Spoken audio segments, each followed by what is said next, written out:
Welcome to Nuzlocking 101. In this series, we'll be giving you the tips and tricks how to beat your first Nuzlocke, or just a Nuzlocke of whatever particular game you're playing. Today's episode will mainly focus on the games of Fire Red and Leaf Green. Subject of today's video is the most iconic starter of all time himself, Charizard. And why Charizard is one of the absolute worst possible encounters you can get in Pokemon Fire Red and Leaf Green.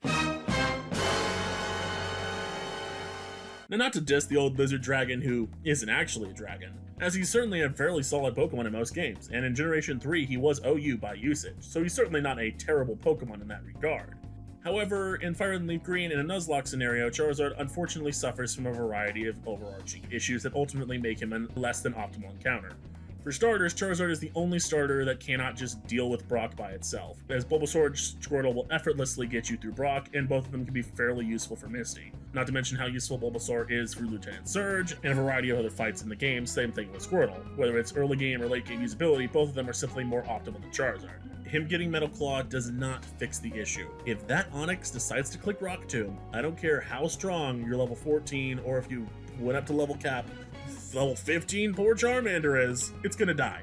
For Charmander to win that fight, you're gonna need, at very least, a lot of support from your other Pokemon that you've already caught, or it's gonna have to luck out. Rock Tomb's gonna need to miss a lot, and you're gonna have to crit a few times with Metal Claw, which is the unfortunate truth. The Charmander is not optimal for the fight at all, and it's actually a massive risk for a Nuzlocke if you're going in, especially considering that if you don't get the correct encounters, little Charmander will unironically be your best option, as if you do not get Mankey or Butterfree, you are just going to lose. Because as much as one might value Raticate, Beedrill, or Pikachu, none of them are very useful against Brock at all, and Pidgey and Spearow are fairly useless as well. Theoretically, the two of them, along with Rattata, can beat Brock by themselves, but at that point, it's just all up to Sand Attack luck. For the first gym, Charmander is basically useless in most scenarios, and you generally just want a different Pokemon. And then when Charizard gets to Misty, well, he's washed. Nothing he can really do in that fight. He's fairly useless. He's not terrible for Lieutenant Surge, as he's not a flying type yet, but if Raichu starts double teaming, Charizard could find himself in some serious danger, and he doesn't have a resistance like Bulbasaur does. And yes, Squirtle doesn't like this gym either, but you can catch a Diglett before this gym, and if you're playing the correct version, you could also have a Sandshrew. Not to mention Bulbasaur already having access to Sleep Powder could potentially stop Raichu in his tracks with that option. Sure, some will argue that he has the best matchup against Erica, which is true. Charizard can beat Erica like nobody's business. The problem, and I'll be brutally honest here, congratulations Charizard, you can beat the easiest gym leader in the entire game. You can bring literally the most unoptimal flying type, psychic type, bug type, basically anything that's good against grass, ice type, you name it. You bring any of them here, and they can beat Erica for you. Not to mention you can buy Scyther and Pinsir in this town, or just get a Flareon. Charizard is not needed for this at all. It's honestly pitiful how unthreatening Erica is in a gym scenario, unless you're doing like mono water.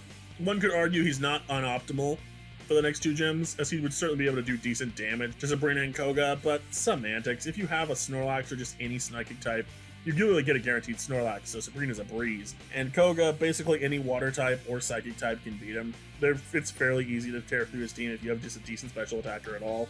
When you get to Blaine, Charizard doesn't mind the fact that there's a bunch of fire types here. His offensive options aren't what you would want. Plus, again, you literally will have like a whole team of water types at this point. You get so many water type encounters in this game. Then moving to Giovanni, well, I'm sure Charizard would love to get hit with a rock slide and die brutally. So that's about what it comes to. Charizard for the gyms, he's either just okay or unoptimal for everything that isn't Erica, and Erica can be beaten by basically any Pokemon that's even remotely good against her. So Charizard fundamentally falls flat in that regard.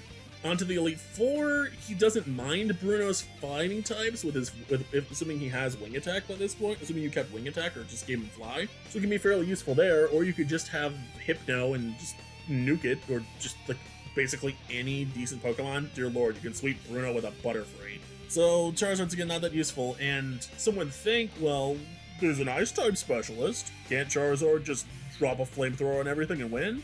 Theoretically, sure, if it was a modern Pokemon game.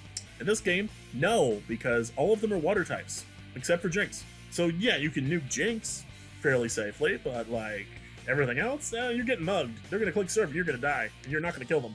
Agatha, he's fine. He's not bad against it, but he's not good. And moving on to Lance, it's not going to go well for him. His main stab is resisted by everything. Wing Attack's not enough to kill any of these dragons, and he's going to have to eat an Outrage, and it's not going to be pretty. Or Aerodactyl's going to kill him, or just the Gyarados is going to kill him. There's so many things that just mug Charizard in that fight to where he's so not useful.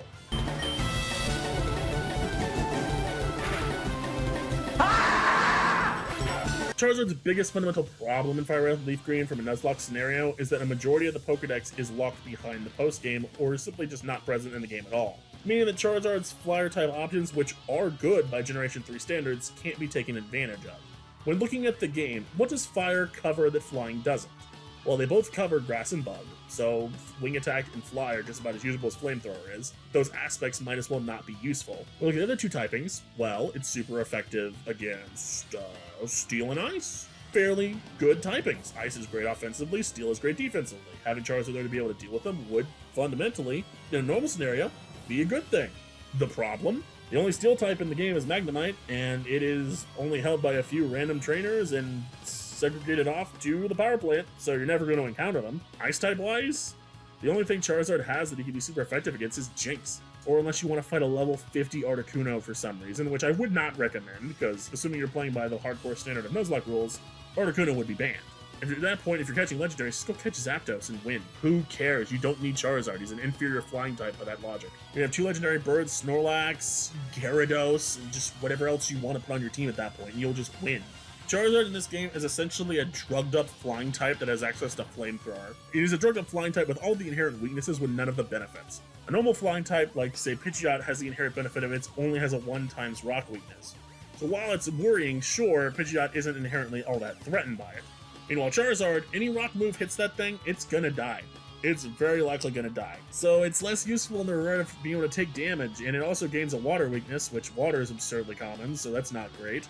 Not to mention, out of the starter trio, Charizard has, like, literally no options to deal with Blastoise. Charizard's just in a bad situation. I mean, I believe he gets Sunny Day Solar Beam, but I'm like, if you're relying on that, you're already in some fairly deep guano, not to mention Charizard's gonna have to get the ability to set it up, which, while it could work, might not kill Blastoise in one hit unless you crit.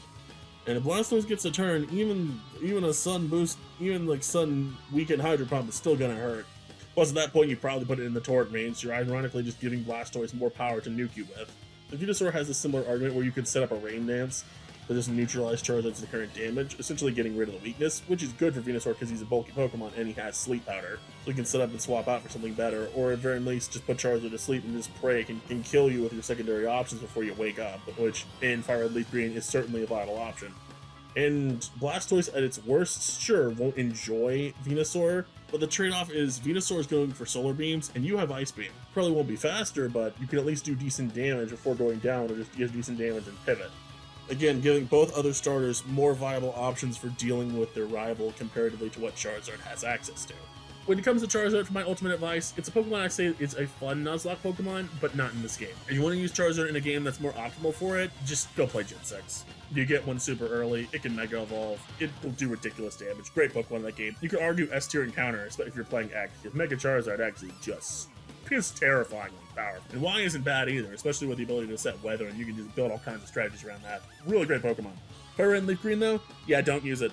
Terrible selection. Terrible Pokemon. It's unoptimal in almost every way. I would still recommend using it in a playthrough just to see, ultimately get your own feelings and opinions on Charizard out. Just note that if you're picking Charizard, you're just making things harder on yourself. Which, to be fair, if you like the challenge, go for it. But if you're trying to play as optimally as possible, just pick Bulbasaur or Squirtle. More optimally Bulbasaur, because there's not many grass types in this game, surprisingly. And that, ladies and gentlemen, is Charizard. The most unoptimal starter for Fire Red and Leaf Green. What's your opinions on Charizard and Nuzlocke? Have any interesting stories? Leave your thoughts in the comments below. I hope you enjoyed the video, and stay tuned for more potential Pokemon or Death Battle related content. This has been Tintin. Peace.